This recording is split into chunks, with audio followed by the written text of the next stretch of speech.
iPhone XR masih diburu di tahun 2021 ini guys. Make sense sih, karena harganya sudah turun mulai 7 jutaan saja. So, buat kalian yang penasaran, berikut ini 5 alasan kenapa iPhone XR layak beli di tahun 2021.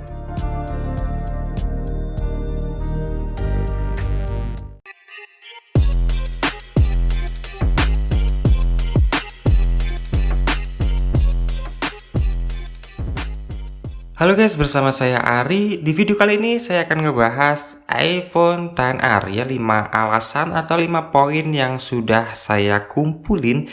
So, buat kalian yang ingin upgrade iPhone di tahun 2021 ini, mungkin dengan adanya pembahasan ini nanti kalian semakin yakin. Jadi ingin beli iPhone XR di tahun 2021 ini. Cie, yang mau upgrade mentang-mentang mau lebaran ya.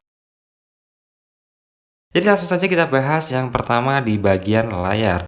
Di bagian layarnya menggunakan layar berukuran 6,1 inch standar, jadi dia nggak kecil, nggak gede banget. Jadi kalau buat game multimedia sih masih enak, masih nggak kecil banget ya, jadi masih jelas. Dengan resolusi 828 kali 1792 pixel dengan kerapatan 326 pixel per inch. Ini nggak ada masalah sih ya, walaupun menggunakan teknologi Liquid Retina IPS. Walaupun IPS ini ya masih 11-12 lah sama yang Super AMOLED. Kalau lihatnya satu-satu itu nggak begitu terasa ya perbedaannya. Jadi gimana ya, iPhone itu kalau walaupun IPS tapi masih jelas. Kalau di bagian layarnya ini sih bagus ya, dan juga desainnya layarnya ini juga nggak ketinggalan ya dengan seri-seri LED up atau yang terbaru seperti iPhone 12 atau 11.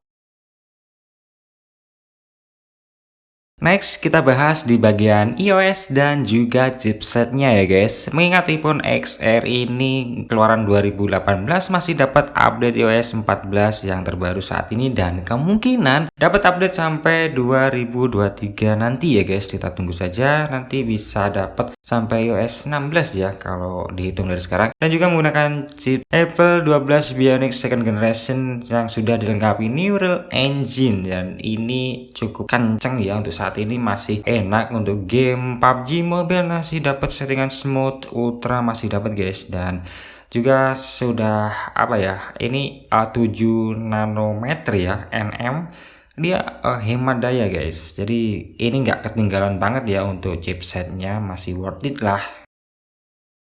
Pembahasan selanjutnya kita bahas di bagian kamera guys. Untuk kameranya menggunakan setup single kamera ya di bagian utamanya dengan 12 megapiksel wide kamera.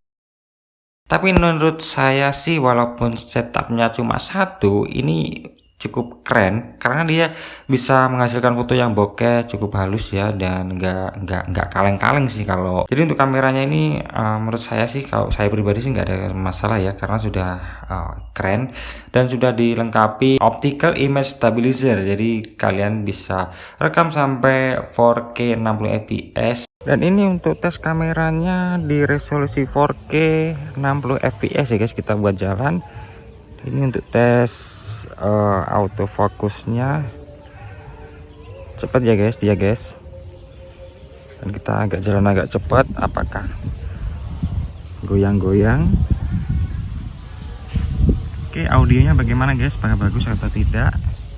Dan untuk kamera depannya menggunakan setup single juga ya, semua iPhone single ya, dan 7 megapiksel kamera saja standar, bisa menghasilkan rekaman resolusi 1080 pixel dengan 25 fps maksimal 60 fps Smart HDR Photos.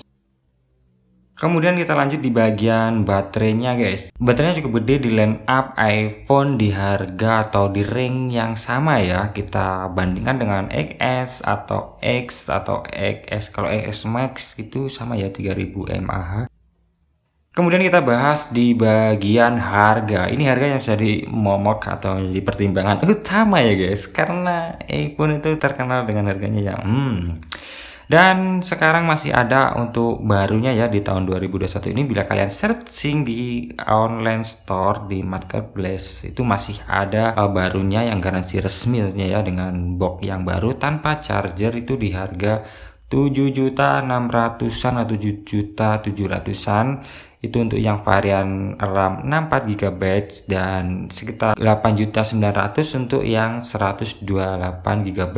Nanti bisa kalian searching tuh harganya. Harganya sudah turun mengingat ini pertama keluar itu di 10 jutaan ya. Sudah turun banyak guys. Jadi ini bisa menjadi pertimbangan kalian untuk membeli atau enggaknya di tahun 2021 ini. Dan untuk kelemahannya untuk iPhone ini apa ya? Kan menurut saya sih kelemahan dari iPhone ini dari segi kamera yang nggak ada telefotonya. Jadi kalian kalau suka foto yang objek dekat-dekat itu ini bisa menjadi kelemahan. Tapi kalau ya biasa saja sih kamera utamanya sih sudah keren ya. Kalau nggak suka telefoto, kalau suka telefoto mungkin kalian harus mencari yang seri XS atau XS Max, tapi kalau untuk barunya nggak ada ya. Dan untuk poin kekurangan menurut saya ini nggak adanya charger saat paket penjualan di kemasan yang baru ini ya. Menurut saya sih kita harus beli charger yang ya keluarin budget lagi sekitar 150 atau 250 untuk charger yang original dari Apple. Dan mungkin itu saja yang bisa saya sampaikan. Dan buat kalian yang sudah menggunakan iPhone XR ini di tahun 2021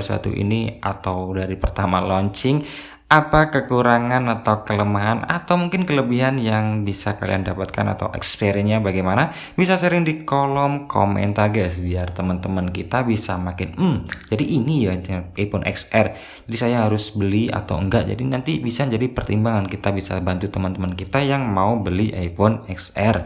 Dan yang mau beli nanti bisa sharing di kolom komentar juga apa sih kekurangannya, bisa tanya-tanya nanti biar kita diskusi bareng ya. Jadi kita buat kelompok diskusi gitu nanti. Oke, nanti akan saya jawab sebisa saya dan cari-cari apa saja kelemahan dan kelebihan. Dan sekarang ada masalah pemblokiran email, dan ini kan ada yang versi inter, dan saya kemarin juga beli yang versi inter. Nanti juga saya bahas soal email keblokir. Jadi nantikan video saya selanjutnya. Oke, sampai di sini dulu. Bye bye.